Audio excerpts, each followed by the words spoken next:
بسم اللہ الرحمن الرحیم الحمد للہ الذی کفا وسلام علی عبادہ الذین اصطفی اما بعد۔ آداب علم میں سے دو قسمیں بیان کی گئی، آداب ظاہری اور آداب باطنی۔ باطنی آداب میں سے پہلا ادب ہے حسن نیت، کہ طلب علم میں اچھی نیت ضروری ہے۔ انسان ہمیشہ بدنیتی سے محروم نہیں ہوتا، بہت سی مرتبہ بے نیتی کی وجہ سے بھی محروم ہو جاتا ہے۔ دوسرا ادب ذکر کیا گیا تقوی و طہارت۔ طالب علم کے لیے اللہ سے ڈرنا اور معصیت و گناہ سے بچنا بے حد ضروری ہے، اس کے بغیر علم حاصل نہیں ہو سکتا۔ ظاہری سطور، ظاہری طور پہ چند لائنیں اور چند عبارتیں پڑھ سکتا ہے، لیکن حقیقی علم حاصل نہیں ہو سکتا گناہوں سے بچے بغیر۔ اور جن راستوں سے علم آتا ہے انہی راستوں سے معصیت بھی ہوتی ہے۔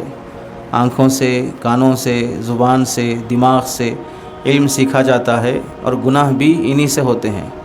تو جن راستوں سے علم آتا ہے ان راستوں کو پاک صاف رکھنا ضروری ہے، اس کے بغیر علم کا نور حاصل نہیں ہو سکتا۔ تیسرا ادب ہے طالب علم کے لیے علم پر عمل کرنے کا اہتمام، عمل بالعلم کا اہتمام، یہ تیسرا ادب ہے۔ طالب علم کو چاہیے کہ زمانے طالب علمی سے ہی اپنے علم کے مطابق اپنی زندگی گزارنے کی کوشش اور مشق کرتا رہے۔ جو کچھ بھی پڑھ رہا ہے کوشش یہ کرے، آج جو مجھے معلوم ہوا ہے اگر میں اس پر آج عمل کر سکتا ہوں اور ممکن ہے تو اس پر عمل کرنے کی کوشش کروں گا۔ آج میں نے پڑھا کہ نماز کی اتنی سنتیں ہیں، آج میں نے پڑھا کہ وضو کی یہ سنتیں ہیں، آج میں نے پڑھا کہ کپڑے پہننے کی یہ سنتیں ہیں، سلام کا یہ طریقہ ہے۔ جو علم بھی اپنی زندگی میں فی الوقت عمل میں لایا جا سکتا ہے اس میں کوتاہی نہیں کرنا چاہیے۔ جو طلبہ یہ سوچتے ہیں ابھی ہم طالب علم ہیں، ابھی ہم طالب عمل نہیں ہیں، ابھی ہم پڑھ رہے ہیں، پڑھنے کے بعد عمل کریں گے، وہ طالب علم نفس و شیطان کے دھوکے میں ہے۔ کیونکہ علم عمل سے خالی ہو جائے تو وہ علم ہی نہیں کہلا سکتا۔ بہت سے طلبہ فون کے عادی ہوتے ہیں، فلم کے عادی ہوتے ہیں، بد اخلاقی کے عادی ہوتے ہیں، جھوٹ کے عادی ہوتے ہیں، بے ادبی کے عادی ہوتے ہیں۔ پہلے بھی ذکر کیا گیا بے عملی پھر بھی گوارا ہے، بے ادبی کسی صورت میں گوارا نہیں ہے۔ بے عملی سے انسان محروم نہیں ہوگا، بے ادبی سے بہر صورت محروم ہو جائے گا۔ کوتاہی ہو رہی ہے تو اسے شرمندگی ہوتی ہے، لیکن بے ادب وہ متکبر ہوتا ہے، وہ اپنی غلطی پر جری ہوتا ہے۔ بے ادبی در حقیقت شیطانیت اور ابلیسیت ہے، تو بے ادبی کسی صورت میں گوارا نہیں ہوگی۔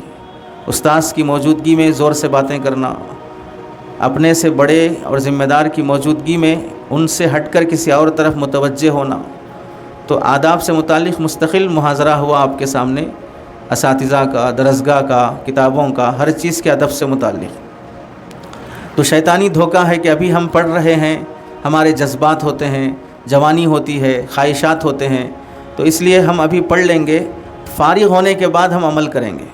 ایسا سوچنے والے طلباء فارغ ہو کر 20 سال ہو گئے، ابھی بھی عمل کی توفیق نہیں ہوئی۔ وہ فسق و فجور والی حرکتیں، گناہ کبیرہ جس پر اللہ کی لعنت برستی ہے، فارغ ہو کے 20 سال ہونے کے بعد بھی برس رہی ہے۔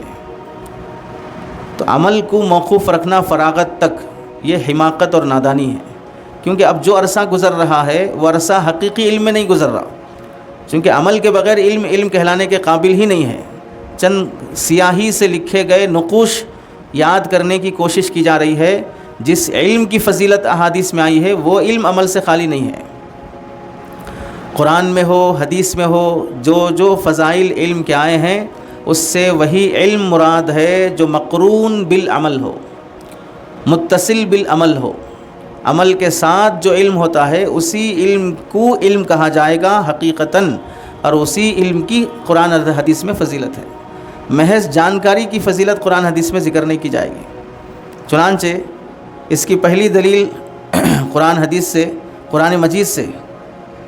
قرآن مجید میں پہلے پارے میں اللہ تعالیٰ نے حضرت سلیمان علیہ السلام کی اس قوم کا ذکر کرنے کے بعد جنہوں نے حضرت سلیمان علیہ السلام کے حق میں خیانت کر کے جادو کا عمل سیکھا، پھر اس سے لوگوں کو گمراہ کرنا شروع کیے، تو وہاں پر اللہ تعالیٰ نے وَلَقَدْ عَلِمُوا لَمَنِ اشْتَرَاهُ مَا لَهُ فِي الْآخِرَةِ مِنْ خَلَاقٍ، یہ جانتے ہیں کہ جو چیز انہوں نے خریدی ہے اس کا آخرت میں انہیں کوئی حصہ ملنے والا نہیں ہے۔ تو یہاں فرمایا وَلَقَدْ عَلِمُوا، یہ جانتے ہیں، پھر آگے کیا فرمایا لَوْ كَانُوا يَعْلَمُونَ، کاش یہ لوگ جانتے۔ پتہ کیا چلا؟ جانتے ہونے کا اللہ نے شروع میں اظہار کیا، پھر آگے چلنے کے بعد لَوْ كَانُوا يَعْلَمُونَ کہہ کر ان کے علم کی نفی فرما دی، کیونکہ جان کر جو بدعملی انہوں نے کی ہے اس کا تقاضا یہ ہے کہ ان سے علم کی نفی کر دی جائے کہ انہیں علم ہی حاصل نہیں ہے۔ اگر علم حاصل ہوتا تو پھر ایسی بدعملی نہ کرتے۔ تو اس سے معلوم یہ ہوا کہ وہ علم جو عمل سے خالی ہو اللہ کے نزدیک بھی وہ علم کہلانے کے قابل نہیں ہے۔ پہلی دلیل ہوئی۔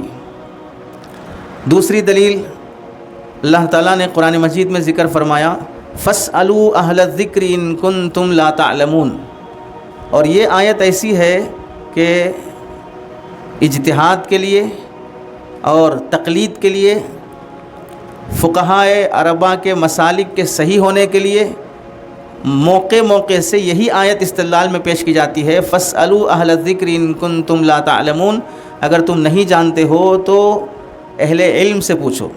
یہاں پر اللہ نے تعبیر کیا اختیار فرمائی؟ فَاسْأَلُوا أَهْلَ الْعِلْمِ ہے یا اہل الذِّكْرِ ہے؟ فَاسْأَلُوا أَهْلَ الذِّكْرِ، ذکر والوں سے پوچھو، لیکن ذکر والے کا لفظ لا کر تمام مفسرین نے بالاجماع یہ ذکر کیا یہاں سے علماء مراد ہیں، فقہا مراد ہیں۔ حضرت مولانا عبد الغنی صاحب پھول پوری رحمۃ اللہ علیہ فرماتے ہیں اللہ نے اہل علم کو اہل ذکر سے تعبیر کر کے یہ تنبیہ اور توجہ دلائی ہے کہ کوئی عالم ذکر سے خالی نہیں ہو سکتا۔ اگر وہ ذکر سے خالی ہے، ذکر یعنی عمل سے خالی ہے، تو وہ عالم کہلانے کے قابل ہی نہیں ہے۔ ذکر کا ایک معنی ہے یاد کرنا، ذکر یذکر، یاد کرنا۔ ذکر کا ایک معنی ہے حفظ کرنا، یاد کرنا، حفظ کرنا۔ دوسرا ذکر کا معنی ہے تسبیح پڑھنا۔ کیا کر رہے ہیں؟ عصر کے بعد ذکر کر رہے ہیں، فجر کے بعد ذکر کر رہے ہیں۔ تو ذکر کرنا ایک ہے اللہ کو یاد کرنا، دوسرا ہے رٹنا، اسے بھی بولتے ہیں ذکر کرنا۔ جیسے حفظ کرنے کو بھی بولتے ہیں، یاد کرنے کو ذکر کرنا بولتے ہیں۔ بھائی فلاں آپ کو یاد کر رہے تھے، فلاں آپ کا ذکر کر رہے تھے۔ تو اب یہاں پر دیکھیں فلاں آپ کا ذکر کر رہے تھے اور بندہ عصر کے بعد بیٹھ کے ذکر کر رہا ہے، دونوں ذکر میں فرق ہے۔ یہاں اللہ اللہ اللہ کہہ کے ذکر کر رہا ہے، ایک ہی لفظ کا تکرار، اور وہاں پر صرف ایک بار فلاں صاحب کیسے ہیں یہ ذکر کرنا، دونوں ذکر ہی شمار ہوتے ہیں۔ تو اس سے توجہ یہ دلانا ہے کہ ذکر کا جو مقابل ہے غفلت، یاد کرنے کا مقابل ہے یاد نہ کرنا، یاد آنے کا مقابل ہے یاد نہ آنا، یاد نہ آنے کو ہی تعبیر کیا جاتا ہے غفلت سے۔ تو ذکر کا مقابل ہے غفلت۔ اللہ نے اہل علم کے لیے اہل ذکر کا لفظ استعمال کیا، اور اہل ذکر کی مخالفت ہے، ضد ہے اہل غفلت۔ تو اس کا مطلب ہوا کہ عالم کبھی غافل ہو ہی نہیں سکتا ہے، عالم کبھی غافل ہو ہی نہیں سکتا ہے۔ عالم ذاکر ہوتا ہے، عالم غافل نہیں ہوتا۔ عالم ذاکر ہوتا ہے، عالم غافل نہیں ہوتا۔ اور عالم کے لیے ایک سانس کے بقدر کی بھی غفلت اس کے لیے ہلاکت ہے، ایک سانس کے بقدر بھی غفلت اس کے لیے ہلاکت ہے۔ ہلاکت کا مطلب یہ ہے جہاں اللہ سے غفلت ہوئی وہاں فوراً معصیت ہو گئی۔ جس لمحے بندہ اللہ کو بھولا اس لمحے اللہ کی نافرمانی شروع ہو گئی۔ اگر مجھے یہ احساس ہے کہ مجھے میرا اللہ دیکھ رہا ہے اور میں بدنظری کر رہا ہوں، تو مطلب ہے کہ یا تو حس مر گئی ہے یا پھر میرا دعویٰ جھوٹا ہے کہ میں اللہ کو یاد بھی رکھا اور پھر میں گناہ بھی کر رہا ہوں۔ تو ذکر کا مقابل غفلت آنے سے یہ پتہ چلا عالم ہمیشہ ذاکر ہوتا ہے، عالم ہمیشہ عامل ہوتا ہے، عالم غافل نہیں ہو سکتا ہے۔ چنانچہ اس کو بہت عمدہ اشعار میں نقل کیا گیا، تم سا کوئی ہمدم کوئی دمساز نہیں۔ تم سا مطلب اللہ کی طرف اشارہ ہے، تم سا یعنی تمہارے جیسا، اللہ کے جیسا، کوئی ہمدم جو ہر وقت ساتھ رہے، دمساز جو ہماری کو بھی زندہ رکھ سکے۔ تم سا کوئی ہمدم ہم اور کوئی دمساز نہیں ہے، باتیں تو ہیں ہر دم مگر آواز نہیں ہے، باتیں تو ہیں ہر دم مگر آواز نہیں ہے، ہم تم ہی بس آگاہ ہیں اس ربط خفی سے۔ ربط تعلق کو کہتے ہیں، خفی پوشیدہ۔ ہم تم ہی یعنی میں اور اپنا اللہ، اللہ اور بندہ دونوں ہی جانتے ہیں آپسی اس تعلق کو۔ ہم تم ہی بس آگاہ ہیں اس ربط خفی سے، معلوم کسی اور کو یہ راز نہیں ہے، معلوم کسی اور کو یہ راز نہیں ہے۔ دراصل یہ اس حدیث کا خلاصہ ہے کہ بندہ دل میں اللہ کو ایسا یاد کرتا ہے کہ کرامن کاتبین فرشتوں کو بھی خبر نہیں ہوتی کہ اس کی نیکیاں لکھ سکیں، اور کل قیامت کے دن جب اس کے اعمال نامے میں زائد نیکیاں ڈالی جاتی ہیں جو اس کے ذکر قلبی کی ہوتی ہیں، جو دل سے اس نے اللہ کو یاد کیا تھا، تب فرشتے بھی حیران ہوں گے، ہمارے نامہ عمل میں تو ہے نہیں اس کا یہ ذکر، تو اس کو ذکر کیا گیا۔ ہم ہمیشہ دل اللہ سے لگا ہوا رہنا۔ تم سا کوئی ہمدم کوئی دمساز نہیں ہے، باتیں تو ہیں ہر دم مگر آواز نہیں ہے، ہم تم ہی بس آگاہ ہیں اس ربط خفی سے، معلوم کسی اور کو یہ راز نہیں ہے۔ اب چلیں جو آیت دوسرے دلیل میں ذکر کی تھی، فاسألوا اہل الذکر ان کنتم لا تعلمون، اس آیت کی تفسیر میں علامہ آلوسی رحمۃ اللہ علیہ تفسیر روح المعانی میں لکھتے ہیں اہل الذکر سے مراد یہاں پر اہل علم ہیں، والمراد باہل الذکر العلماء، یہاں اہل ذکر سے مراد علماء ہیں۔ تو ایک تو تعین ہو گئی، فاسألوا اہل الذکر میں علماء مراد ہیں۔ تعبیر اللہ نے اہل ذکر سے کر کے فرمایا کہ عالم ہمیشہ ذاکر ہونا چاہیے، عالم ہمیشہ اللہ کو یاد کرنے والا ہونا چاہیے۔ تیسری دلیل کہ علم عمل سے خالی ہو نہیں سکتا ہے، ورنہ وہ علم نہیں کہلائے گا۔ امام بخاری رحمۃ اللہ علیہ نے اپنی کتاب بخاری شریف کی ابتدا کی حسن نیت سے، جس کا ہم نے ذکر کیا کہ آداب علم میں سے باطنی ادب میں بنیادی اور پہلا ادب ہے حسن نیت۔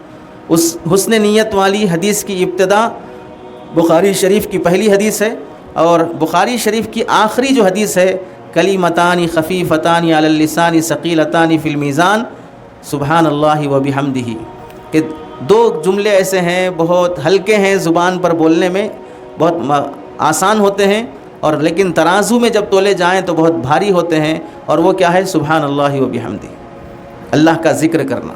تو بخاری شریف کی انتہا ہوئی ہے ذکر پر، اس سے یہ عمل دینا مقصود، ہدایت مقصود ہے۔ پوری بخاری شریف پڑھ لینے کا مقصد ہے اللہ کی یاد، پوری بخاری شریف پڑھ لینے کا مقصد ہے اللہ کو یاد کرنا اور اسے نہ بھولنا۔ اس نیت سے امام بخاری رحمۃ اللہ علیہ نے بخاری شریف کی آخری حدیث ذکر کی حدیث پر ختم کی۔ اور ایک اہم شعر حضرت مولانا اختر صاحب رحمۃ اللہ، حکیم اختر صاحب رحمۃ اللہ علیہ کا، کامیابی تو کام سے ہوگی۔ ہمیں سے بہت سے لوگ ہیں نا بھئی، ہمیں ترقی نہیں ملتی، ہمیں ترقی نہیں ملتی۔ کسی آفس میں ہو 10 سال سے ہیں، جو پوسٹ ہے اسی پوسٹ میں ہے، کسی مدرسے میں ہو 10 سال سے ہیں، جس پوسٹ میں ہے اسی پوسٹ پہ ہیں، نہ کتابیں بڑھ رہی ہے، نہ گھنٹے بڑھ رہے ہیں، نہ مقام بڑھ رہا ہے۔ جس خاندان میں ہے اس خاندان میں عزت بھی ویسے ہی ہے، خاندان والوں کی نظر میں کوئی حیثیت نہیں ہے۔ تو ہم ایسے سوچ رکھنے والے سب لوگوں کے لیے سمجھنا چاہیے کامیابی تو کام سے ہوگی، نہ کہ حسن کلام سے ہوگی۔ کامیابی تو کام سے ہوگی، نہ کہ حسن کلام سے ہوگی، ذکر کے التزام سے ہوگی، فکر کے اہتمام سے ہوگی۔ جب دیکھو میٹھے باتیں کرنے تیار ہے، دیا گیا کام کرنے تیار نہیں ہے۔ دیا گیا کام کرنے سے ہی قربت بھی آتی ہے، ترقی بھی ملتی ہے۔ دیا گیا کام نہیں کیا اور کسی بڑے کے قریب بھی ہونا چاہا اور وہاں عزت بھی پانا چاہا، حاصل نہیں ہو سکتی۔ نہ قربت ملے گی نہ عزت ملے گی مفوضہ کام کی تکمیل کے بغیر، اور مفوضہ کام کی حسن ادائیگی کے بغیر۔ کرنا بھی ہے اور اچھا کرنا بھی ہے، خوش دلی سے بھی کرنا ہے، اس کے بغیر ترقی نہیں مل سکتی۔ آپ طلباء میں سوچ لیں کہ جو طلباء گزشتہ سال امتحان میں اچھے نمبرات سے کامیاب ہوئے ہیں، ان طلباء سے پوچھو بھائی آپ کو اتنے اچھے نمبر کیسے مل گئے؟ تو وہ کہے گا کہ میں سال بھر سو رہا تھا، بس سونے اٹھنے کی دعائیں پڑھ رہا تھا، کھانے سے پہلے اور بعد کی دعائیں پڑھ رہا تھا، درسگاہ میں 70% بھی میری حاضری نہیں رہی، بس اللہ کا کرم ہوا، احسان ہوا، حضرت جبرائیل میرے خواب میں آئے اور سارے جوابات بتا گئے، اور ہمیشہ میں اللہ اللہ کرتے رہا، کامیاب ہو گیا۔ یہ بولے گا یا یہ بولے گا کہ بھئی گھنٹے پابندی سے پڑھا، ہر سبق نوٹ کیا، تیاری 2 مہینے پہلے سے شروع کیا اور اہتمام سے پڑھتا رہا، اس وجہ سے اللہ نے مجھے کامیاب کیا ہے۔ عقل مند طالب علم کیا جواب دے گا؟ حضرت جبرائیل کے حوالے کرے گا یا اپنی محنت کے بل بوتے کہے گا؟ تو کامیابی کام سے ہوئی ہے، تو ترقی کام سے ہوتی ہے، تو کامیابی تو کام سے ہوگی، نہ کہ حسن کلام سے ہوگی، ذکر کے التزام سے ہوگی، فکر کے اہتمام سے ہوگی۔ حضرت علی رضی اللہ تعالیٰ عنہ کی ہدایت ہے ہم سب کے لیے، 1400 سال پہلے یہ ہدایت دی گئی ہے اور آج بھی تازہ ہے۔ کیا فرماتے ہیں؟ اے علماء کی جماعت، اپنے علم پر عمل بھی کیا کرو، اپنے علم پر عمل بھی کیا کرو، کیونکہ علم وہ ہے جو پہلے عالم وہ ہے جو پہلے علم حاصل کرے پھر ساتھ ہی عمل بھی شروع کر دے، اور عالم وہ ہے جس کا علم اور عمل لوگوں کے نزدیک یکساں نظر آئے۔ جتنی نالج ہے اتنے پابند بھی ہیں، اتنے عامل بالسنہ بھی ہیں، سنت پر شریعت پر عمل بھی کرتے ہیں۔ بیان بہت شاندار ہے، تقریر بہت شاندار ہے، باتیں بہت اچھی ہیں، سنت مؤکدہ کا بھی اہتمام نہیں ہے۔ مسواک استعمال کیے ہوئے کتنے مہینے ہو گئے نہیں معلوم، سنن قبلیہ بعدیہ پڑھے ہوئے کتنے دن ہو گئے نہیں معلوم۔ تو عالم کا علم اور عمل برابر نہ ہو تو عالم نہیں کہلا سکتا۔ یہ حضرت علی رضی اللہ تعالیٰ عنہ کا فرمان۔ آگے کیا تنبیہ فرمائی؟ آئندہ کچھ ایسے لوگ پیدا ہوں گے جو علم حاصل کریں گے مگر ان کا وہ علم ان کے گلے سے نیچے نہیں اترے گا، ان کی زندگی سے پتہ نہیں چلے گا کہ عالم ہے۔ زبان بول رہی ہے کہ عالم ہے، میں مفتی ہوں۔ ایک صاحب سے پوچھا گیا، بھائی آپ حافظ ہیں؟ میرے کو حافظ بول رہے ہیں آپ؟ میں حافظ بھی ہوں، عالم بھی ہوں، مفتی بھی ہوں۔ یہ زبان بول رہی ہے، باقی عمل نہیں بول رہا ہے کہ بھئی عالم بھی ہے۔ بولے عمل کیسا ہے؟ عمل سارا فاتحہ خوانی کا بھی ہے، قرآن خوانی کا بھی ہے، اور قل کا بھی ہے، اور دوسرے تسبیحات کے بھی ہیں، پھر اور دعا یونس کا بھی ہے۔ جتنی تسبیحات ہیں سب دانے گن رہے ہیں، جیب بھر رہے ہیں، بریانی کھا رہے ہیں، فرنی کھا رہے ہیں، اور ایسے حرام حلال کی تمیز کے بغیر ہر آیت در گھسیٹ عام ہو یا کبیٹ بول کے لیتے جا رہے ہیں، حلال حرام کی تمیز نہیں۔ تو تعجب سے پوچھے، آپ عالم ہیں؟ آپ میرے کو حافظ بول رہے ہیں؟ میں حافظ بھی ہوں، عالم بھی ہوں، مفتی بھی ہوں۔ ارے سمجھے؟ ایک مفتی وہ ہوتے ہیں جو افتاء سے ہیں، پڑھ کر مفتی بنے ہیں، اور ایک مفتی ہوتے ہیں جو مفت سے ہیں۔ تو مفتی من الافتاء الگ ہے، مفتی من المفت الگ ہے۔ تو مفت میں مفتی بن جانا، اب تو آن لائن بھی بن رہے ہیں ماشاءاللہ مفتی صاحب۔ ہمیں افسوس بھی ہے اور رشک بھی آ رہا ہے، کاش ہمارے لیے بھی ایسی سہولتیں ہوتی جو ہم نے پڑھتے وقت جو مشقتیں برداشت کر کے پڑھی ہے۔ آن لائن بھی سند افتاء مل جا رہی ہے، تمرینات کیسے ہوں گے۔ خیر چلانے والے چلانے کا ان کو حق ہے، اس میں پڑھنے کا بھی ان کو حق ہے، جمہوری سیکولر ملک ہے، ہم پابندی نہیں کر سکتے۔ لیکن جہاں اس طرح پڑھانے والا حق سمجھ کر اپنے رائٹ سمجھ کر پڑھ رہے ہیں، وہیں ہم کو اپنا نظریہ پیش کرنے کا بھی تو حق ہے نا۔ آپ ہم کو تو پابند نہیں کر سکتے کہ بھئی آپ نہیں بول سکتے آن لائن افتاء کے بارے میں۔ ارے کیوں نہیں بول سکتے؟ آپ چلا سکتے ہیں، اور ہم صرف بول بھی نہیں سکتے۔ آپ مفتی بنا سکتے ہیں آن لائن، اور ہم صرف آن لائن مفتی بننے پہ تبصرہ بھی نہیں کر سکتے۔ جب ملک آزاد ہوا تو زبان بھی تو آزاد ہوئی ہے نا، پھر کیوں نہیں بول سکتے؟ اپنا اظہار خیال کیوں نہیں رکھ سکتے؟ آپ کو پسند آ رہا ہے، ہمیں نہیں پسند آ رہا ہے، تو آپ اپنی پسند کا اظہار کرنا چاہیے آدمی کو۔ ہو سکتا ہے ان میں سے اکا دکا اچھا مفتی بھی بن جائے، لیکن وہ مثال میں پیش کیے جانے کے قابل نہیں ہوتے ہیں۔ قاعدے اور اصول اکثریت کی بنیاد پہ طے ہوتے ہیں، اور اکثریت تو یہ ہے کہ 1.5 گھنٹے میں مفتی بن رہے ہیں لوگ، 1.5 گھنٹے میں، 2 بجے سے لے کے 4:30 بجے تک، یا 1:30 بجے سے 3:30 بجے تک، اس 2 بجے سے 3:30 بجے تک کے گھنٹے ہوں گے، 2 کتابیں پڑھی جائیں گی۔ تمرین کے سلسلے میں روزانہ ایک مسئلہ لکھ کے لا لیں، ایک دن میں نہیں ہوا تو 3 دن میں لکھ کے لا لیں، بس کافی ہے۔ تو پھر وہ مفتیان اکرام جنہوں نے بقرعید تک صرف پورا کتب خانہ چھان مار کے تمام کتب فتاویٰ کی پوری تعارف کرا کے لا کے، پھر کھانا دیر سے ملا، استاذ کے سامنے ڈانٹ تنبیہ ملی، جمعہ کی بھی چھٹی نہیں ملی، اتنی محنت سے جو پڑھ کے مفتی بنا ہے، وہ بیچارہ تو بولے گا میرے ساتھ تو ظلم ہوا ہے۔ افتاء ایسے ہوتا ہے، افتاء تو ایسے ہونا چاہیے کہ گھر بیٹھے بیٹھے کھانا کھا رہے ہیں، استاذ سبق پڑھا رہے ہیں، طالب علم کھانا کھا رہا ہے دسترخوان پہ بیٹھ کے، اور استاذ سب سبق پڑھا رہے ہیں۔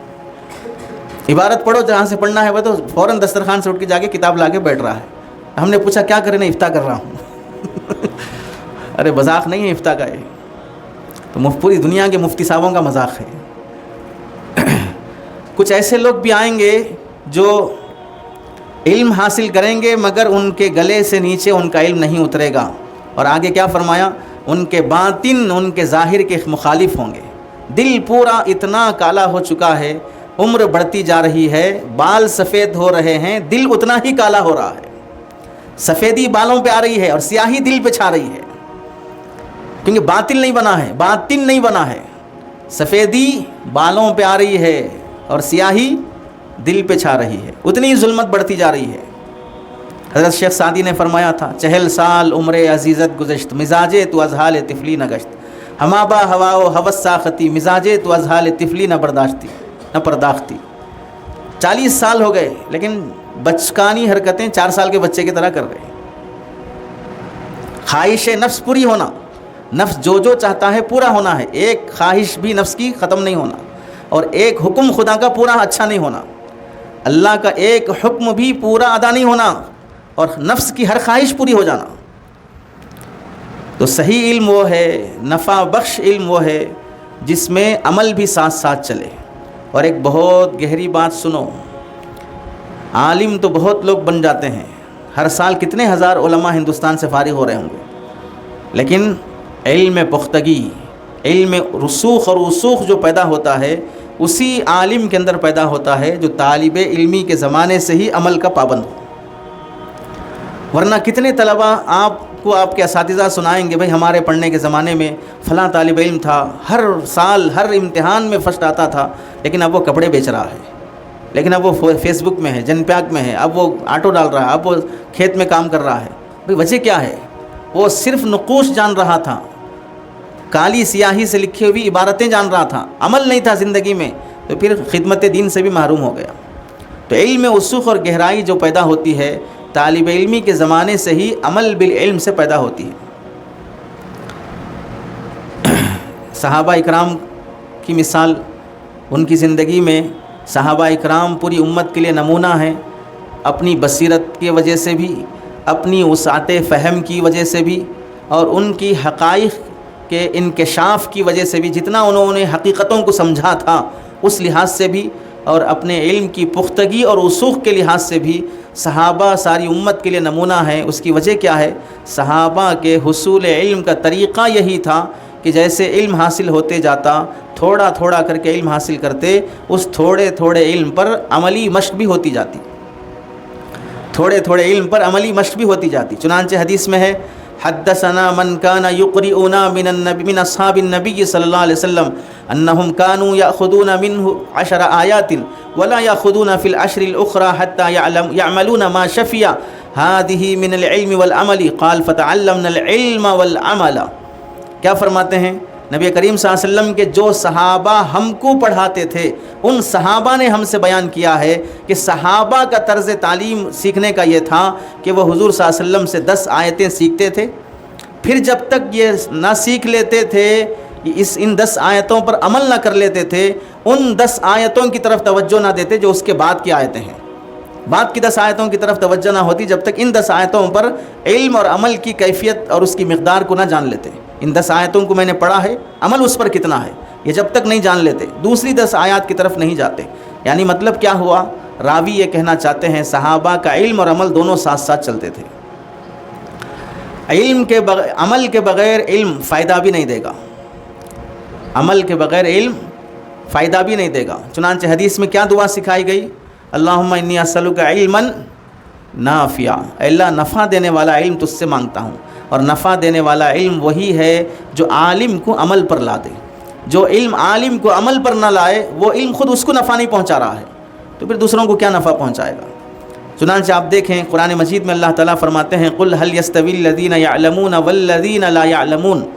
یہ آیت تو آپ لوگ بھی انجمن میں علم کی فضیلت پر بڑے دھواں دھار تقریر کرتے ہوئے بولتے ہیں علم کی فضیلت میں کہ جاننے والے اور نہ جاننے والے برابر نہیں ہو سکتے۔ اس آیت کی تفسیر میں ملا علی قاری رحمۃ اللہ علیہ کیا لکھتے ہیں؟ من عصى الله فهو جاہل لأن العلم اذا لم يكن مورثا للعمل فليس علما في الشریعہ۔ کیا فرماتے ہیں؟ من عصى اللہ، جو بندہ اللہ کی نافرمانی اور گناہ شروع کر لیا، اپنے علم پر عمل نہیں کر رہا ہے، فهو جاہل، حقیقت میں وہی شخص جاہل ہے۔ کیوں؟ لأن العلم، اس واسطے کہ اگر یہ عالم ہے، اس کے پاس علم ہے، اذا لم يكن مورثا للعمل، جب اس کا علم اسے عمل کی طرف نہیں لا رہا ہے، عمل کا جذبہ پیدا نہیں کر رہا ہے، فليس علما في الشریعہ، تو شریعت میں وہ علم ہی شمار نہیں ہوتا ہے۔ تو یہاں کیا فرمایا؟ تو یہ جو تقابل ہے هل يستوي الذين يعلمون کا، جاننے اور نہ جاننے والے برابر نہیں ہو سکتے، محض جاننا مراد نہیں ہے، اسے عمل پر لانے والا علم ہی اصل علم ہے۔ یہ تقابل آپ صرف علم کی وجہ سے نہیں کر سکتے، یہ تقابل آپ عمل کے بعد کر سکتے ہو، جاننے اور نہ جاننے والوں کا۔ چنانچہ شیخ سعدی فرماتے ہیں علم آں باشد کے بکشایدت رہے، راہ آں باشد کے پیش آیت شہے۔ علم وہ ہے جو عمل کا راستہ کھول دے، علم وہ ہے جو عمل کا راستہ کھول دے، اور راستہ وہ ہے جو اللہ تعالیٰ تک پہنچا دے۔ علم وہ ہے جو عمل کا راستہ کھول دے، اور راستہ حقیقت میں وہ ہے جو اللہ تعالیٰ تک پہنچا دے۔ اسی کو ہم نے کہا تھا علم وہ ہے جو علیم تک پہنچا دے، اللہ تک جو پہنچا دے۔ ایک بہترین واقعہ ابراہیم بن ادھم رحمۃ اللہ علیہ کا ہے کہ مکہ مکرمہ سے گزر رہے تھے تو وہاں پر نیچے زمین پر ایک پتھر پڑا ہوا دیکھا، تو اس پتھر پر لکھا ہوا تھا جملہ اقلبنی تعتبر، مجھے پلٹ کر دیکھو تمہیں عبرت حاصل ہوگی، تمہیں ایک سبق ملے گا۔ تو انہوں نے وہ پتھر اٹھا کر پلٹ کر دیکھا، تو اس پر پلٹنے کے بعد پتھر کے پیچھے طرف لکھا ہوا تھا، کیا جملہ لکھا ہے؟ ہم سب کو اپنی ہر کاپی کے فرنٹ پیج پہ یہ جملہ لکھ لینا چاہیے، انت لا تعمل بما تعمل فکیف تطلب علم ما لم تعلم۔ جب تم اپنے جانے ہوئے پر عمل نہیں کرتے ہو تو جو تم نہیں جانتے ہو اسے حاصل کرنے کی کوشش کیوں کرتے ہو؟ انت لا تعمل بما تعلم، انت لا تعمل بما تعلم، جو تم جانتے ہو اس پر عمل نہیں کرتے، فکیف تطلب علم ما لم تعلم، جو تم نہیں جانتے ہو اسے حاصل کرنے کی چکر میں کیوں پڑے ہو؟ کیونکہ اب جتنا بھی تم حاصل کرتے جاؤ گے اس پر عمل تو کرنا نہیں ہے تمہیں، اگر کرنا ہوتا تو جتنا حاصل ہو چکا اس پر کیوں نہیں کیے؟ پھر ملا علی قاری رحمۃ اللہ علیہ نے ابو یزید رحمۃ اللہ علیہ کا ایک واقعہ نقل کیا کہ ان کا ایک مرید ان کے پیچھے پیچھے چل رہا تھا۔ یہ واقعہ طلباء کے لیے بھی مفید ہے، اور طالب حضرت تھانوی کی اصطلاح میں سالک کو بولتے ہیں، جو سلوک کا راستہ طے کر رہا ہو، کسی بزرگ سے صاحب نسبت سے بیعت ہو کر اصلاح و ارشاد کے سلسلے میں لگا ہو، اسے بھی طالب کہتے ہیں۔ تو یہ واقعہ طالب علم کے لیے بھی اور طالب حق کے لیے بھی، سالک کے لیے بھی بہت سبق آموز ہے۔ کیا ہے کہ ابو یزید رحمۃ اللہ علیہ کے مرید امام ابو یزید کے پیچھے پیچھے ایسے چل رہے تھے جہاں امام ابو یزید کا قدم پڑھا وہ نشان قدم دیکھ دیکھ کر ان کے قدم کے نشان پر اپنا قدم رکھ رہے تھے کہ میں حضرت کے نقش قدم پہ چل رہا ہوں، حضرت کے نقش قدم پہ چل رہا ہوں، جہاں قدم پڑا وہاں نقش پڑا، اس نقش پر اپنا قدم پڑا تو نقش قدم پہ چلا، یہ سوچ کر کے میں ان کے جیسا بننے کی کوشش کر لوں گا۔ یہ جہاں بیٹھے میں بھی وہاں بیٹھا، یہ جیسا جو پیے میں بھی وہ پیا، یہ جو پہنے میں بھی وہ پہنا، یہ جو کھائے میں بھی وہ کھایا، تو سمجھتے ہیں کہ ہم ان کے جیسے بن جائیں گے۔ چنانچہ آج بھی دیکھ لیجئے بعض سلسلوں میں خاص قسم کی ٹوپی پہنتے ہیں، خاص قسم کا لباس پہنتے ہیں، خاص قسم کی پگڑی پہنتے ہیں، ٹوپیوں کے بھی نام بزرگوں کی نسبت سے مشہور ہو چکے ہیں، فلاں ٹوپی فلاں بزرگ کے نام کی، فلاں ٹوپی فلاں بزرگ کے نام کی۔ تو اب وہ ٹوپی پہن کر سمجھتے ہیں کہ میں بھی ان بزرگ کے جیسا بن گیا، حالانکہ زندگی بھر دوسروں کو ٹوپی ڈالنے میں گزارا ہے، زندگی بھر دوسروں کو ٹوپی پہننے میں گزر رہی ہے، صرف ٹوپی پہن کے سمجھ رہا ہے کہ میں بھی ان کے جیسا بزرگ بن گیا، فلاں کے جیسی پگڑی اور فلاں کے جیسے کپڑے پہن کے سمجھ گیا میں ان کے جیسا بزرگ بن گیا۔ کپڑوں میں، ٹوپی میں، کرتے میں، پیجامے میں ولایت چھپی ہوئی نہیں ہے۔ ارے سمجھے؟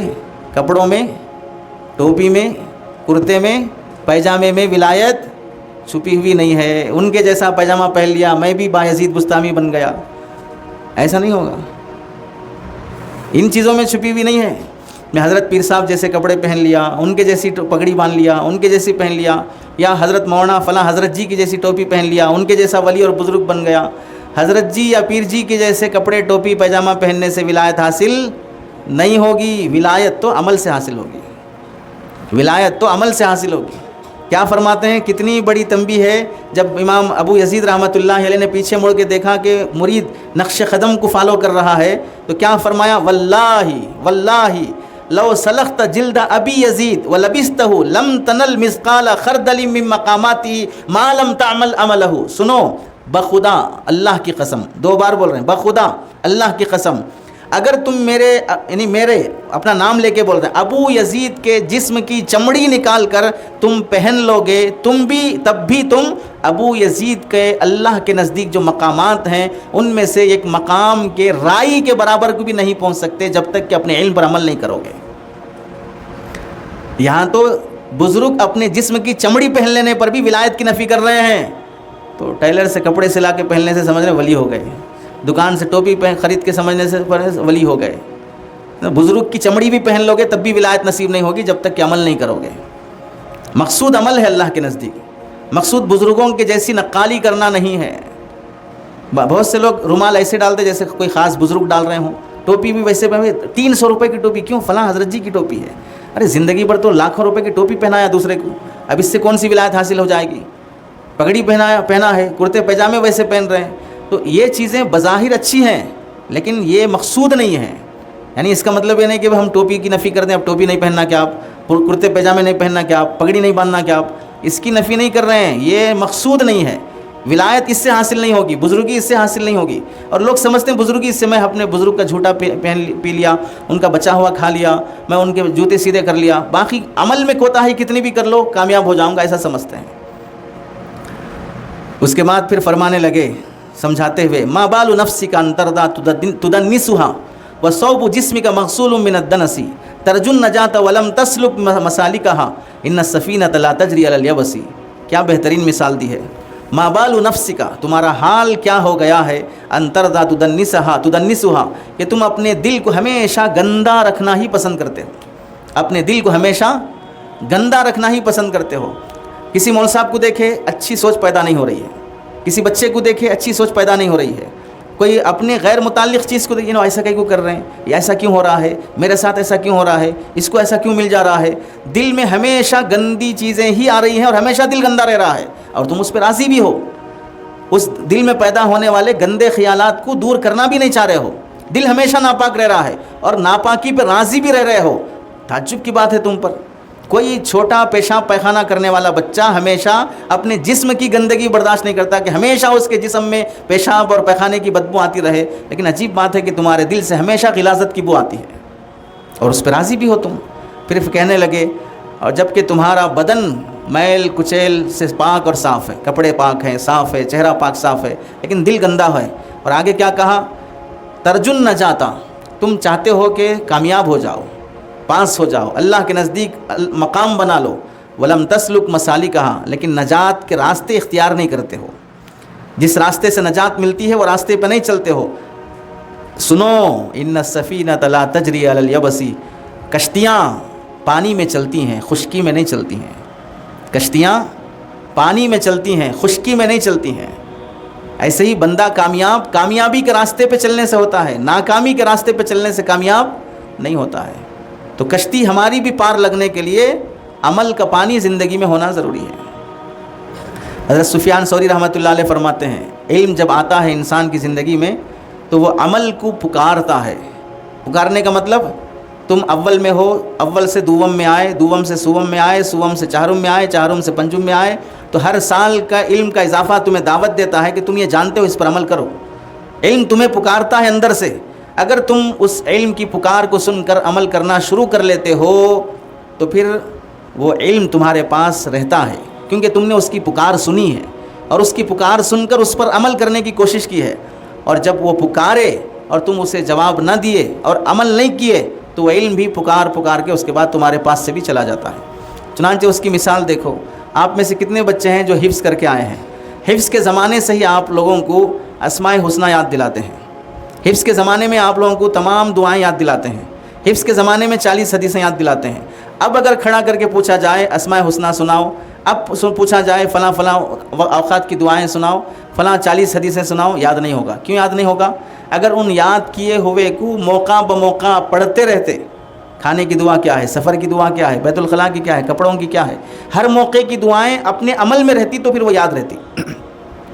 جب عمل چلا گیا تو رہتے رہتے وہ علم بھی چلا گیا، اب فلاں دعا بھی یاد نہیں آ رہی ہے۔ حضرت حسن بصری رحمۃ اللہ علیہ فرماتے ہیں، جو شخص لوگوں سے علم میں برتر ہے اس کے لیے ضروری ہے کہ وہ عمل میں بھی برتر ہو۔ جو شخص لوگوں سے علم میں برتر ہے اسے چاہیے کہ عمل میں بھی، سمجھے یہ جملہ، جماعت پنجم کے طلباء جماعت اول سے علم میں برتر ہے کہ نہیں ہے؟ جماعت چہارم کے طلباء جماعت اول کے طلباء سے علم میں برتر ہے کہ نہیں ہے؟ علم میں برتر ہونے کا جب تمہارے اندر دعویٰ ہے تو عمل میں بھی برتر ہونا چاہیے۔ ایسا نہیں ہوگا کہ پہلی صف میں چھوٹی جماعت کا طالب علم ہے اور بڑی جماعت کا طالب علم پیچھے صف میں ہے۔ ایسا نہیں ہوگا کہ تلاوت میں وہ طالب علم جسے ابھی اردو لکھنا نہیں آ رہا ہے وہ پہلی صف میں تلاوت میں بیٹھا ہے، اور جو عربی میں لکھ رہا ہو یا بات کر رہا ہو اسے قرآن کی تلاوت نصیب نہیں ہو رہی ہے۔ علم میں برتری کا دعویٰ کرتے ہو تو عمل میں بھی برتری کا اہتمام رکھو، چونکہ برتری عمل سے آتی ہے، محض علم سے نہیں آتی ہے۔ امام شافعی رحمۃ اللہ علیہ اپنے زمانے میں حضرت لیث ابن سعد رحمۃ اللہ علیہ کی قبر پر کھڑے ہو کر فرمانے لگے کہ میں نے تمہارے اندر بخدا ایسی بھلائی دیکھی ہے، میں نے کسی اور کے اندر وہ بھلائی نہیں دیکھی۔ نمبر 1 تمہارا علم بہت باکمال تھا، علم میں تمہیں اللہ نے بہت کمال نصیب کیا۔ نمبر 2 عمل میں اللہ نے کمال نصیب کیا۔ نمبر 3 زہد میں اللہ نے کمال نصیب کیا۔ نمبر 4 تقوی و طہارت میں اللہ نے تمہیں بہت کمال نصیب کیا۔ یہ لیث ابن سعد وہ امام ہیں جو امام مالک رحمۃ اللہ علیہ کو 360 جوڑے کپڑے سلا کر ہدیے میں بھیجتے تھے۔ کتنے جوڑے؟ 360 جوڑے۔ کیا آپ عالم مدینہ ہیں، آپ حدیث کا کام کرتے ہیں، میری طرف سے آپ کے لیے ہدیہ ہے کتنے جوڑے؟ 360۔ روز ایک جوڑا پہنو نیا، اس کے بعد دوسرے دن صدقہ دے دو، دوسرے دن پھر نیا پہنو۔ ان مالدار عالم کی قبر پر پہنچ کر امام شافعی فرماتے ہیں آپ علم میں بھی، عمل میں بھی، زہد میں بھی، تقوی میں بھی بہت باکمال تھے۔ اور یہاں ایک نئی بات سنو، علم کی 2 قسمیں ہیں، ایک علم دراست، دوسرے علم وراثت۔ علم دراست، علم وراثت۔ مدرسوں میں جو پڑھایا جاتا ہے وہ علم دراست ہے، درس و تدریس کے ذریعے سے علم دیا جاتا ہے۔ جب علم دراست پر عمل ہونا شروع ہو جاتا ہے تو اس کی برکت سے اللہ تعالیٰ دل پر علم وراثت شروع کر دیتے ہیں۔ جب علم دراست پر عمل ہو تو اللہ تعالیٰ اس کی برکت سے دل پر علم وراثت عطا کرنا شروع کر دیتے ہیں، دل میں وہ علوم ڈالنا شروع کر دیتے ہیں۔ چنانچہ اگر انسان بننا چاہے تو سب سے پہلے اسے علم دراست حاصل کرنا چاہیے، مدرسوں کا علم، عالم بننا چاہیے۔ پھر اسے دوسرے درجے میں اس علم پر عمل کرنے والا عامل بننا چاہیے۔ پھر تیسرے درجے میں اللہ تعالیٰ اسے علم وراثت عطا کریں گے، جس کو علم لدنی کہتے ہیں، علم وہابی کہتے ہیں۔ چنانچہ ہم سب کے لیے ضروری ہے کہ شروع میں یہ کوشش ہونا کہ ہم علم دراست اچھی طرح حاصل کریں۔ مدرسوں میں جو پڑھایا جاتا ہے، جو نصاب ہے، درس نظامی کی کتابیں ہیں، اسے خوب محنت سے پڑھنا، اب اس پڑھے ہوئے پر خوب عمل کی کوشش کرنا، اس عمل کے نتیجے میں اللہ تعالیٰ علم وراثت عطا کرتے ہیں۔ اور یاد رکھو علم دراست کتابوں میں ہوتا ہے، علم وراثت کتابوں میں نہیں ہوتا۔ علم دراست کتابوں میں ہوتا ہے، علم وراثت کتابوں میں نہیں ہوتا۔ اور جو کتابوں میں ہے ہی نہیں ہے، اللہ وہ علم عطا کریں گے ہم جب علم دراست پر عمل ہوگا۔ چنانچہ حدیث میں ہے من عمل بما علم، من عمل بما علم ورثہ اللہ علم ما لم یعلم، جو اپنے علم پر عمل کرے گا ورثہ اللہ، اللہ اسے علم وراثت عطا کریں گے۔ علم ما لم یعلم، جو نہیں جانتا ہے وہ علم وراثت ہے، وہ علم وراثت اللہ تعالیٰ اسے عمل پر عطا کریں گے، محنت پر عطا نہیں کریں گے، دراست پر عطا نہیں کریں گے۔ علم دراست پر محنت کرنے سے علم دراست حاصل ہوگا، علم دراست پر عمل کرنے سے علم وراثت حاصل ہوگا۔ تو ابتدا میں ہر شخص کے لیے ضروری ہے کہ وہ کوشش یہ کرے کہ علم دراست میں محنت کرے تاکہ اسے علم وراثت حاصل ہو۔ اور علم دراست کے لیے مدارس ہیں، مدارس بند ہو گئے تو علم دراست ختم، علم دراست ختم تو عمل ختم، عمل ختم تو علم وراثت بھی ختم۔ تو مدارس دینیہ ضروری ہے علم دراست کے لیے بھی اور علم وراثت کے لیے بھی، چونکہ علم وراثت کے راستے علم دراست سے کھلتے ہیں، علم وراثت کے راستے علم دراست سے کھلتے ہیں۔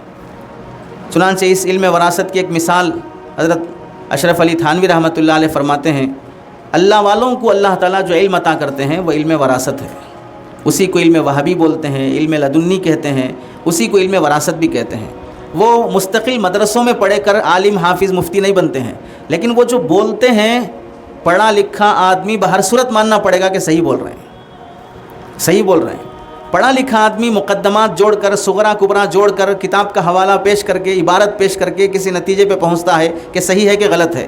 اور جو علم وہابی والے ہوتے ہیں، علم لدنی اور علم وراثت والے ہوتے ہیں، وہ صغرا کبرا نہیں جانتے، وہ نتیجہ نکالنا نہیں جانتے، وہ حد اوسط حذف کرنا نہیں جانتے، وہ عبارتیں پیش کرنا نہیں جانتے، وہ حوالے دینا نہیں جانتے، لیکن جس نتیجے پر پہنچتے ہیں نتیجہ بہر صورت صحیح ہوتا ہے، جس نتیجے پہ وہ پہنچتے ہیں وہ نتیجہ بہر صورت صحیح ہوتا ہے۔ حضرت تھانوی اس کی مثال سے فرماتے ہیں، مثال کے طور پر اس وقت سورج نکلا ہوا ہے، دنیا بھر کے سائنسدانوں کی گھڑی یہ کہہ رہی ہے کہ اس وقت رات ہے، سورج نہیں ہے، اس وقت رات ہے، سورج نہیں ہے، پورے سائنسدانوں کی گھڑی کہہ رہی ہے، اور سائنسدان اپنے دلائل سے پیش کر رہے ہیں۔ تو جو علم وہابی والا ہوگا وہ سائنسدانوں کے دلائل کا جواب نہیں دے گا، وہ سیدھے یہی کہے گا کہ آپ پوری تحقیق کر کے جو بات پیش کر رہے ہیں وہ غلط ہے، صحیح ہے کہ سورج ہے، بس ختم۔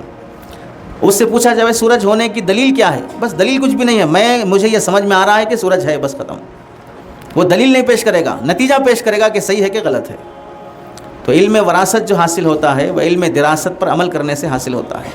تو آپ لوگوں کو اور ہر مدرسے کے طالب علم کو فجر کے بعد سورہ یاسین، سنن قبلیہ اور بعدیہ کا اہتمام، کھانے کے آداب، سونے کے آداب، درسگاہ کے آداب، مسجد کے آداب، کپڑے پہننے کے آداب، ان سب سے متعلق جو آداب بتائے جاتے ہیں، اور درسگاہ میں درس نظامی میں جو کتابیں پڑھائی جاتی ہیں، ان سب میں ہم سب کی بنیادی ذمہ داری ہے کہ ان پڑھی ہوئی باتوں کو عمل میں لانا۔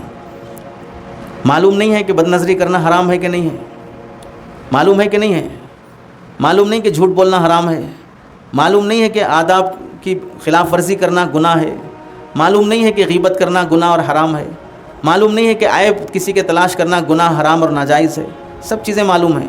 وہی چیزیں عمل میں آتی ہیں تو پھر اللہ تعالیٰ اس سے وہ علم عطا کرتے ہیں جو بندے کو کہیں کتابوں میں نہیں ملے گا، اور حقیقی علم یہی ہے جو عمل کی طرف لے جائے۔ اللہ سے دعا ہے کہ اللہ تعالیٰ ہمیں آداب علم میں سے اس تیسرے ادب عمل بالعلم کی توفیق نصیب فرمائے۔ آمین۔ وآخر دعوانا ان الحمد للہ رب العالمین۔